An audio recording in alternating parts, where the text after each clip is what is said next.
taktika at mananatiling kakaiba hanggang ako ay makalapit sa hanay ng mga maharlika. Bansa kong sinilangan, Pilipinas ang pangalan. Pinapasok ng dayuhan at natatapakan.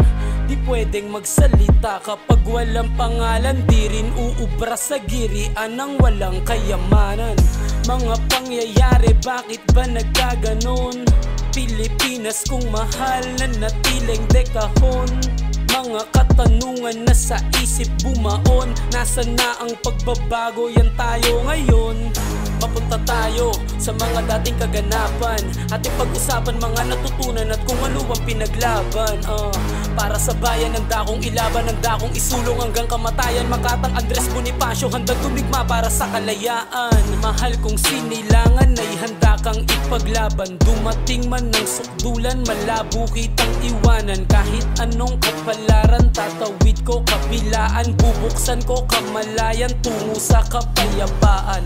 Tara sa hip-hopan, puntuhin ang kaganapan. Kailangan maghanda kasi ako inyong kalaban. Sa challenge na ito ako ay inyong pahirapan. Kasi kung hindi kukunin wampay-pay pat karangalan. Kala nyo yata puro lamang kayabangan ang aking sinabi. Bago pumasok inaral sistema kung paano ko to mabalanse. Sa pagkadapa ko bumanse, natutong hindi makampante. Pinalalim ko ang mga lagusan hanggang sa mahukay ko na ang diamante. Hanggang sa makaisa, karanasan na nagsabi na di pa karaniwan ang taktika at mananatiling kakaiba hanggang ako ay makalapit sa hanay ng mga maharlika. Hanggang sa makaisa,